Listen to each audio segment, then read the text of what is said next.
Hi, this is Galina Marcus. And this is Ron Marcus, and You're in the art scene. Galina is a fine artist working in multiple media. And Ron is a musician and a martial artist. Together we're seeking the answers to these fundamental questions: how to enjoy being an artist, and how to succeed as an artist. We'll be probing the psyches and harvesting the wisdom of practitioners of all kinds of art: painting, sculpting, writing, photography, cinema, performing arts, music, martial arts, healing arts, and even science and technology. Wherever human creativity is being expressed and applied to help make the world a better, happier place. Hi, everybody. This is episode number 5 of In the Art Scene podcast. We are having a very special guest today. What makes her special? Who is she? What's her name? Her name is Kibbi Linga. She is an artist from Los Angeles, California. And I met her on Instagram. I started following her because she is making an amazing psychedelic art using just acrylic paint and tape, the painter's tape. The stories behind every single piece are just amazing. Okay, well, even her name is interesting, Kibbi Linga. And she's coming from a unique perspective, isn't she? She basically discovered art and she's completely self-taught. She's using it to cope and heal from severe PTSD.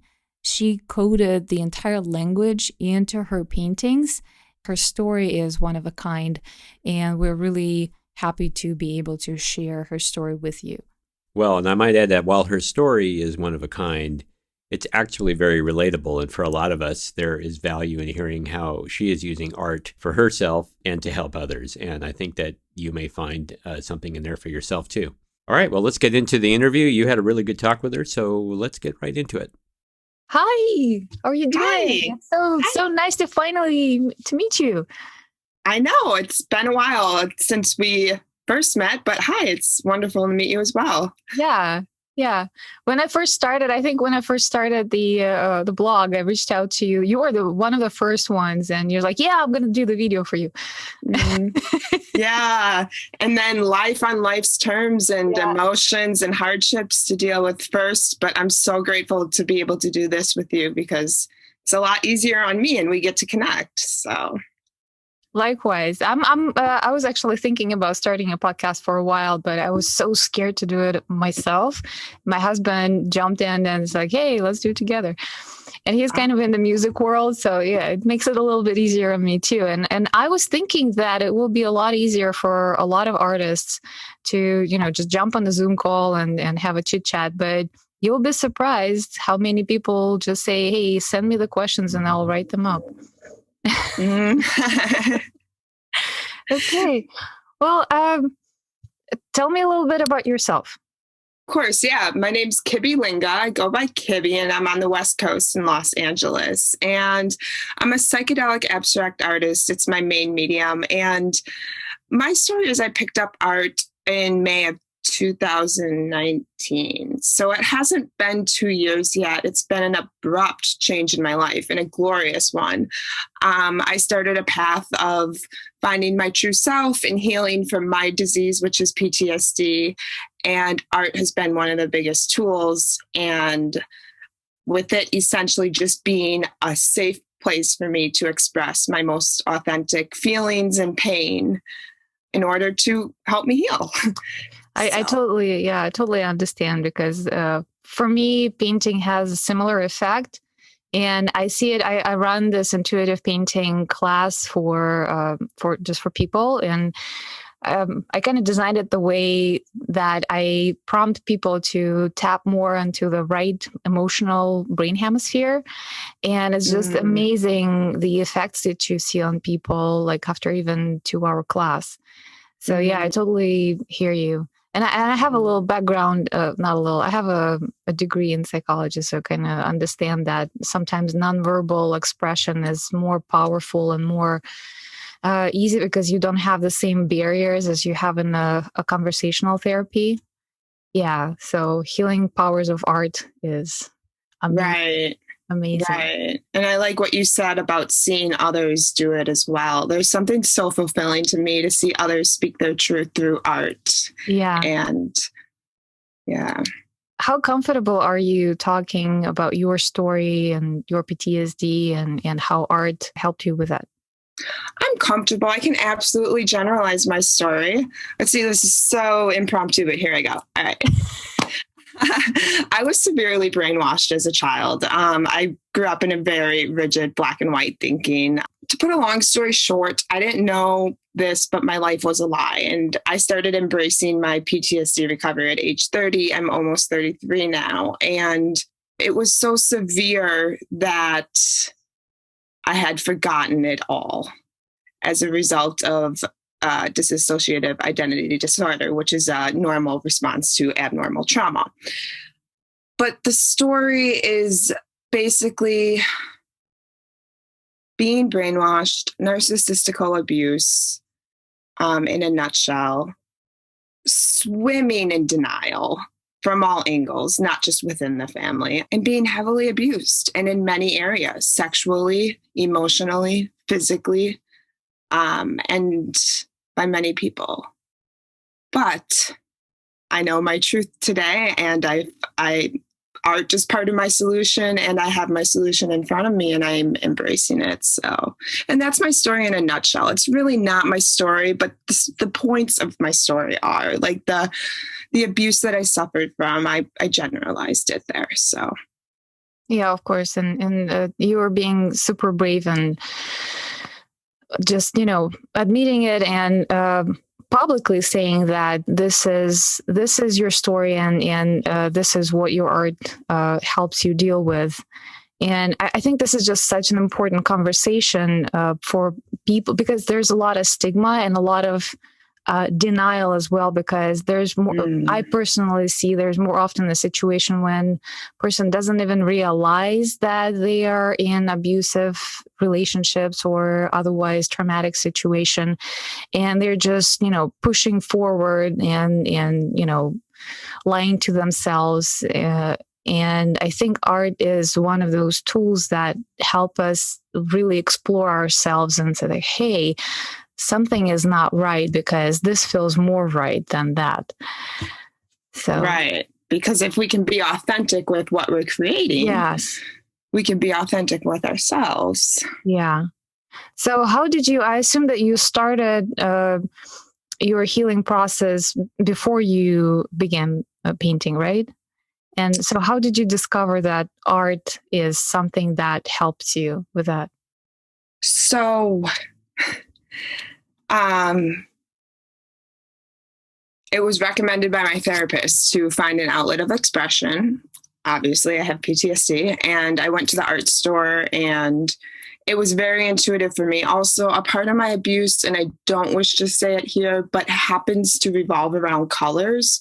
And with that being said, I had a very imaginatory mind as a child, and I would code colors with personalities, etc., feelings, whatever.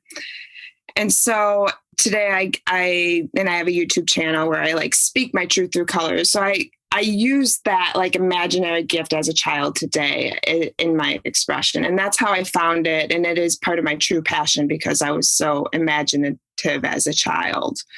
So that was just me finding art in that medium. But there's also other mediums of art or expression that I have found that other parts of me enjoy. So how I find these things are just going with where my passion feelings are bringing me. So you're very intuitive with that. As I embrace a journey of growing and spiritual health, I become more and more intuitive. Yes. And the first thing that my intuition grabbed onto was painting. Nice. What other mediums do you explore? My heart is mostly at comedy, honestly. And I'm not quite there. Yeah. Wow. I'm not quite there yet in my recovery. I feel like I have some growing to do, but yeah, that's my biggest desire. Also video editing. I love video editing, photography, but editing them in Photoshop to make them a little bit surreal. And then it's about it. Wow. Wow, that's a lot of talents. Well, I happen to know a few people here in San Diego, in the comedy community. And I do think that they do some shows in LA, and I know for sure that they have a podcast. So when you're ready, let me know. I'll make an introduction for you. Nice. A safe place to be raunchy and have fun. Yeah. That's something that's on my bucket list. So yeah, I think in a nutshell, expression is just so healing to my soul. And I can't wait for what's to come. So can you tell me a little bit more about the style of painting? Because I know that you were doing a lot of washi tapes, very geometrical, but it's not quite, that sacred geometry type of painting, but it's symmetrical and asymmetrical at the same time. So it's very interesting because you have so many layers. Can you tell me a little bit more about that, about the process and what's going on, what comes up for you when you do that? Sure. Yeah. And actually I get like a feeling of envy in my stomach because of other psychedelic artists who paint using acrylic, use paintbrushes. So I can't do the things that they can do. I don't use paintbrushes. I use all canvas tape and then sponge brushes because that's where my mind brought me as a child. And about the techniques, I guess I use a lot of symmetry and the canvas tape because it's precise. I allow imperfections into my art. I absolutely do. I stand by that because that allows me to trust the process. But at the same time, the canvas tape and the rigidity of it and also the symmetry helps me feel safe as a PTSD survivor. However, as I grow, I see some of my pieces becoming more open. So I think that's really why I have the techniques that I do. Wow. I want to use paintbrushes, but I can't. I don't know. It just doesn't work for me. Well, whatever works for you, right? And I'm pretty sure that a lot of those psychedelic artists who see your work, they're like, "Wow, she mastered the tape." I spend almost as much money on tape as I do paint. I get, wow, totally hear you. Yeah. I'm totally with you on that. I mean, I spend so much money on my art supplies. Yeah. Yeah. So you mentioned you have a YouTube channel. I assume this is not like art tutorial YouTube channel. This is something different, right? It's where I actually take a painting, and all of my paintings have so much meaning behind it, because if I want to get through something in life, I paint it. And so that YouTube channel is me going through the process, and I get to use a little bit of my comedy there. I get to use my video editing. I get to show my face to the camera and then bring my also quirkiness in. And I actually haven't done a video for about 8 months. I've done about 10, but I'm in the process of doing another one. But yeah, that's what that channel is about. What do you want to achieve with that channel? I mean, assuming that, people are watching it and people are seeing you going through the process, what do you want those people to pick up from what you are showing them? I want to show them that expression in art helps heal me and that there's no rules, but most importantly, show them how. And I aspire to inspire. Cool. Because my pieces, I show how I learn and grow from my pieces of art. My process is, I have life, right? A hardship comes up, something's going on, and in order to get over it, I must go through it, express the feelings, have the feelings. So I have the feelings. Usually I'm artistically blocked during that time because it's so painful. But then as I start to come out on the other side is when the expression starts to pick up. And then I finish the painting and then I feel so euphoric and there's a triumph. And then I see the learning experience. I see how I've grown. I think it's really, really cool thing. Art. Do you collect all your pieces? Do you keep them all for yourself to kind of remind you of what you have overcome and how much you've grown?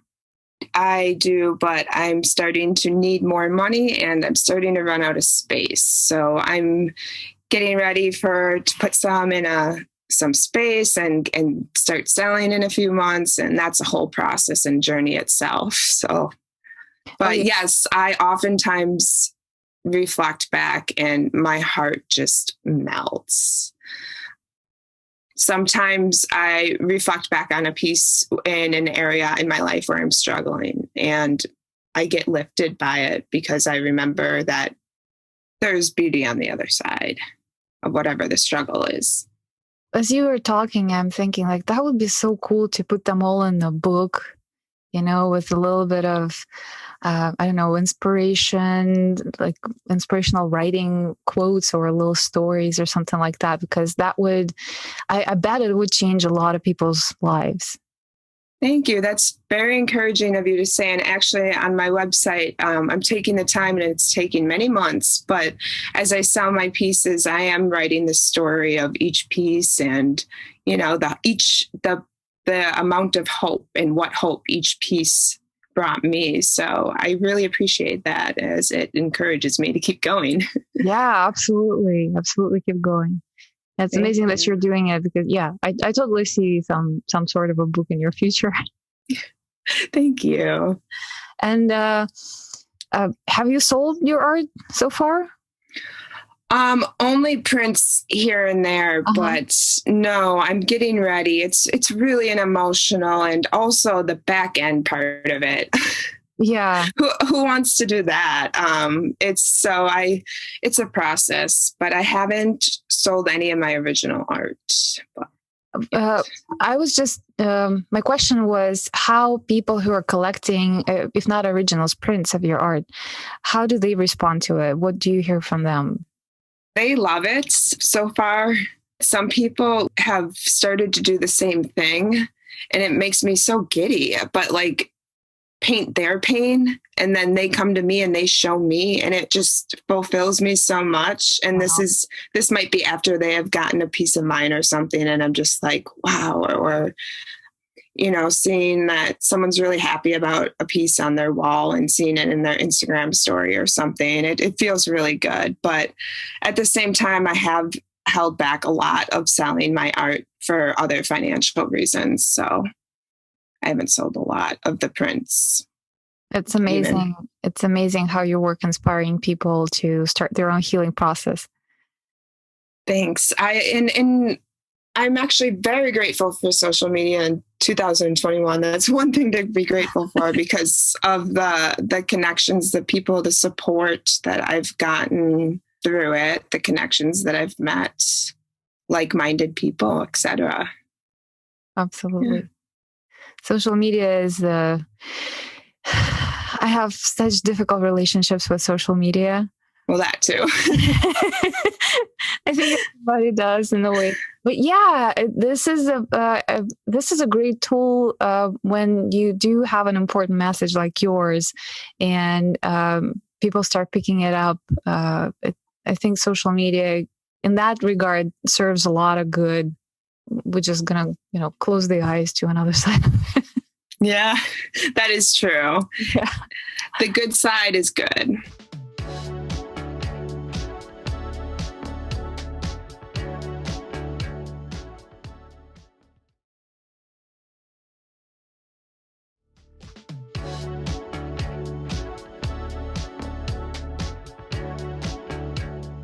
What is next for you? Well, beside of setting up the whole business stuff for selling your originals.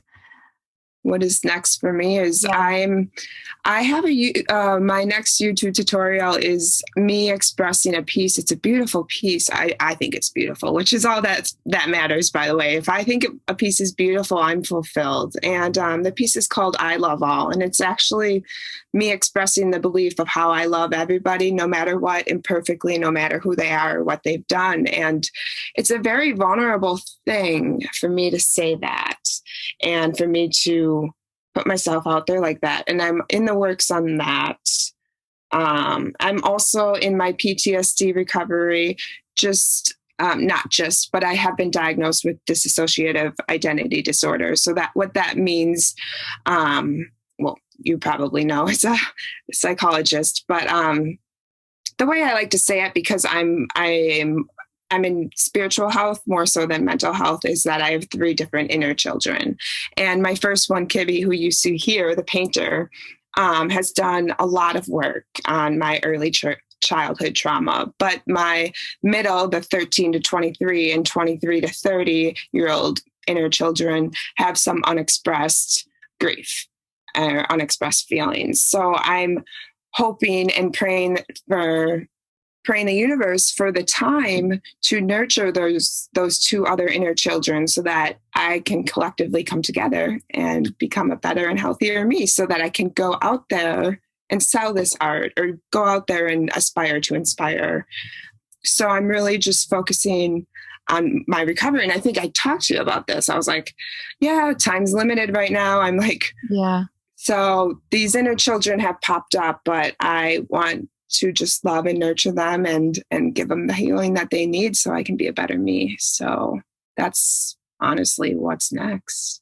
Meanwhile, I do this tutorial because it is a very healing process for me, because that is about forgiveness. So, yeah.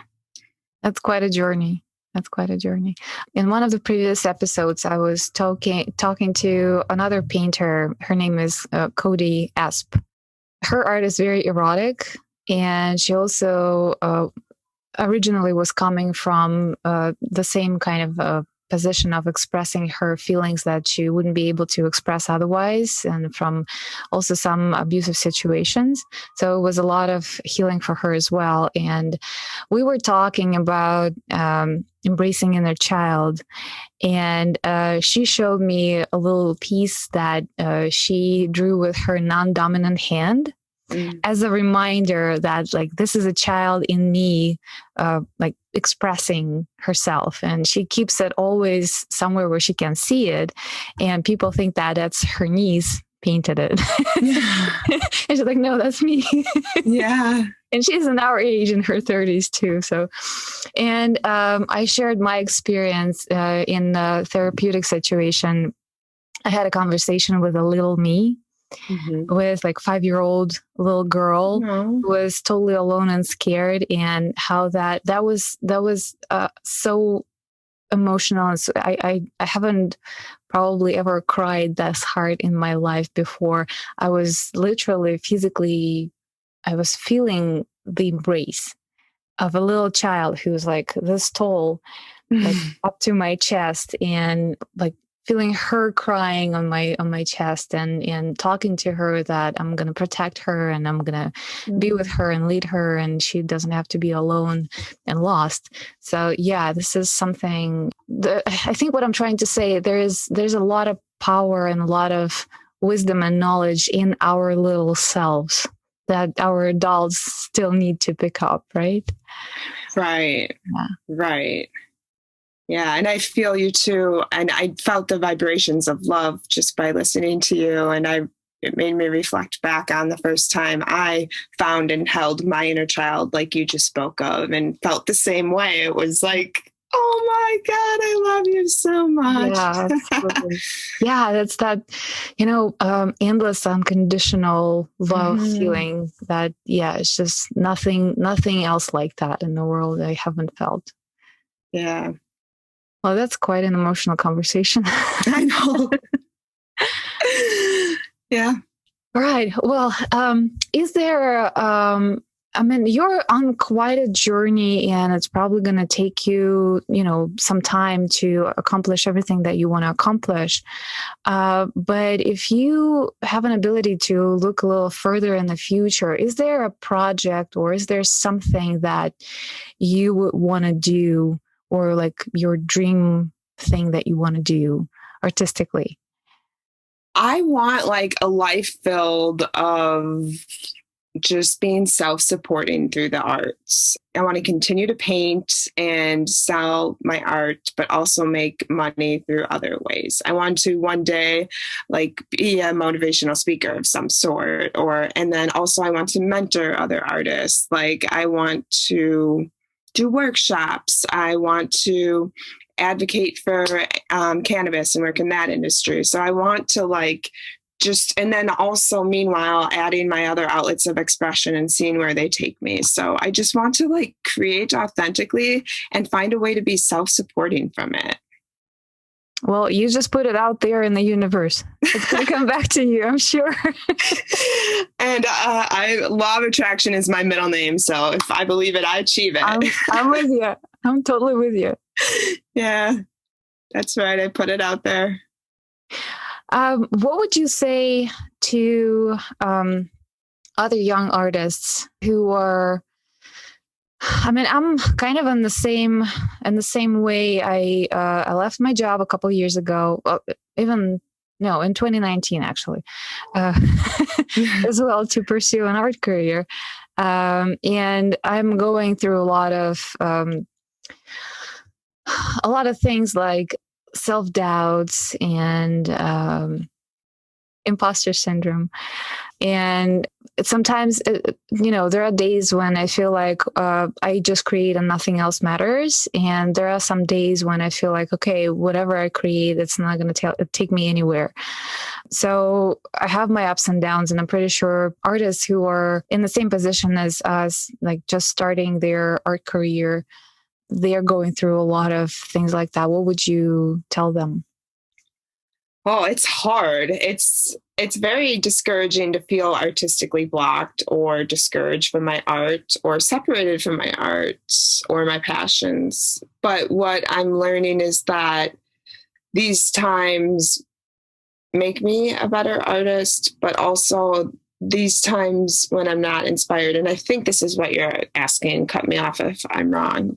But one thing I'm trying to do is during these blocks of time, I'm trying to spend it on stuff that I normally would never want to do, like go to UPS to return things, or catch up on bills, or catch up on cleaning, or some type of healthy behavior to pass time by until I'm inspired to do some activity. Until you get your inspiration back. Mm-hmm. Mm-hmm. That's encouraging because, I fall into a procrastination mode. Thinking like, well, there's all those things that I need to do, like paying bills and catching up on like house chores, whatever. And then there is a studio time that I'm abandoning right now, and I'm not just going to either direction, and things get lost. Yeah. But then also self-care and relaxation as well, because sometimes I'll do all those things and I'm like, I'm not inspired yet. And it's like, oh, maybe the universe wants me to relax a little bit because I've been go, go, go for 6 days. So, yeah. Actually, I want to ask you, do you meditate? No, but my painting is my meditation. Okay. I was going to ask if you have a vision in advance. Maybe that's because you're a visionary artist. You're a psychedelic artist. So do you get visions in advance, and how do you get to that state of mind, and what is it about? And I know that you're smoking marijuana, which is a cool thing to do. I mean, I always wanted to try to paint under some substances and see what comes out. Never get to do it yet, but who knows? Mm-hmm. So I wanted to ask you, what's the process and how you get your visions?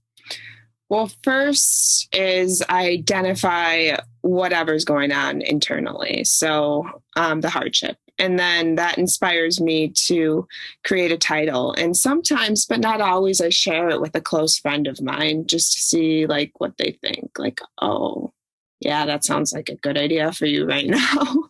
And then I start with the color. I start with the background.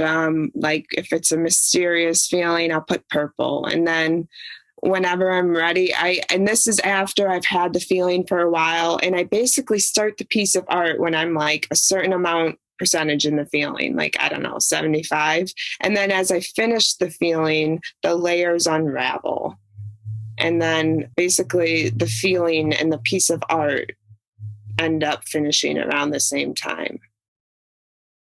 Does that make sense? But anyways, as these layers come, the way I address them is I use colors and shapes to code my art. And then like on most of my Instagram posts, for example, I'll explain what the colors mean. On my tutorials, I'll explain it all. But like I code my art, to make a long story short. It's coded.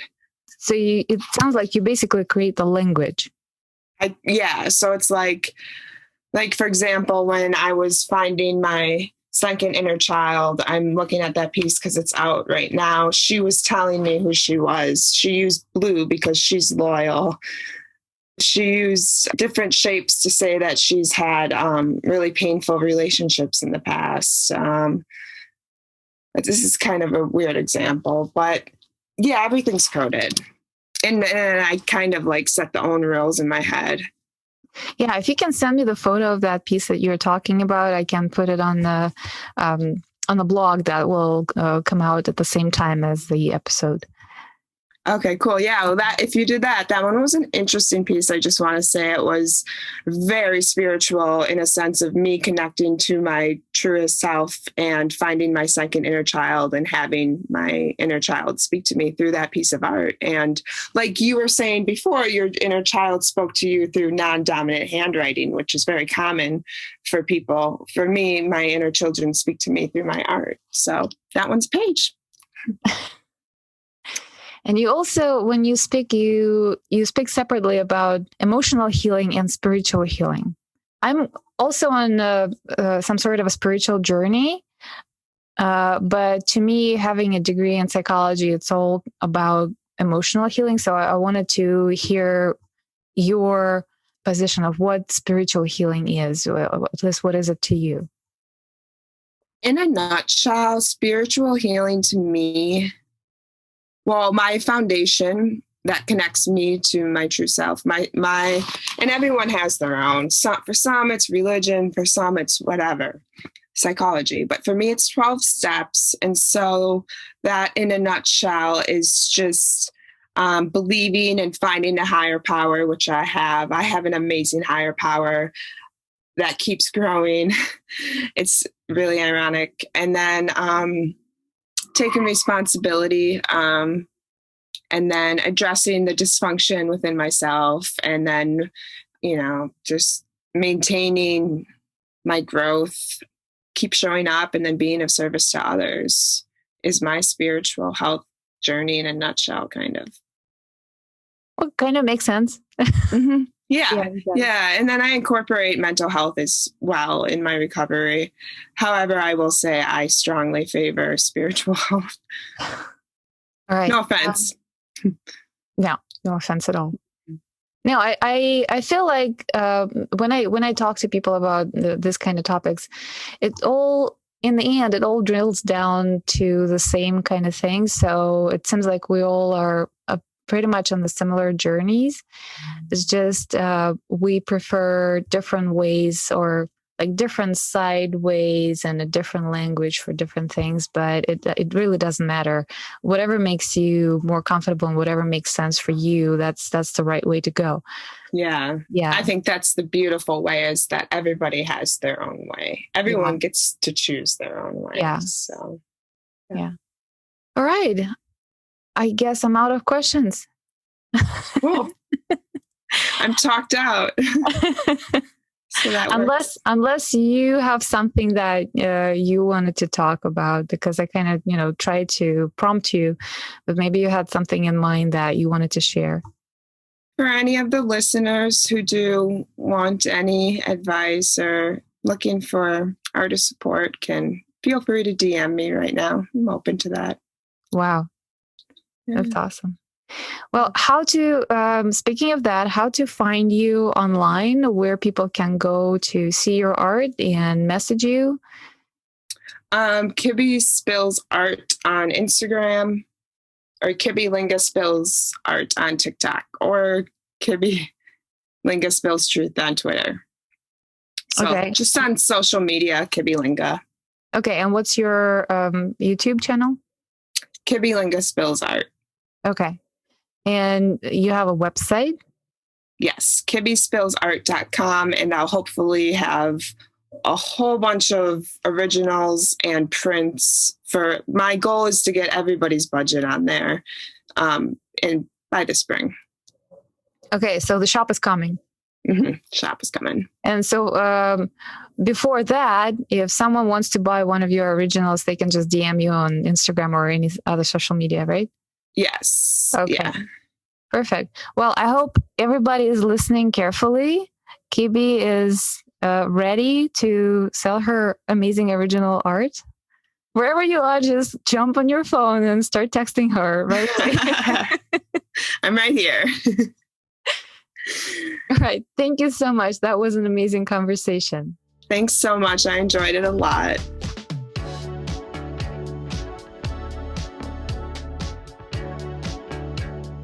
All right. Well, we just heard from Kibbi Linga talking with you, Galina, and it sounded like you both were having a really good time with that conversation.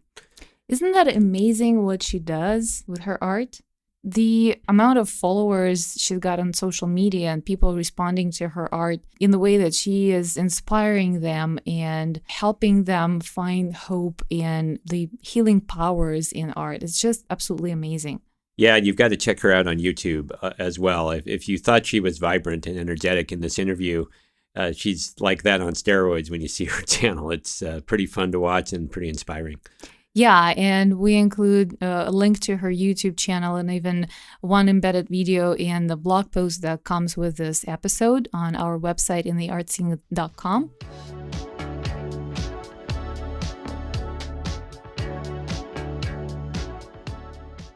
Well, we hope you enjoyed this episode and have been enjoying all of our episodes so far. You can find them all on Anchor.fm, iTunes, Spotify, Pandora, everywhere where you listen to podcasts.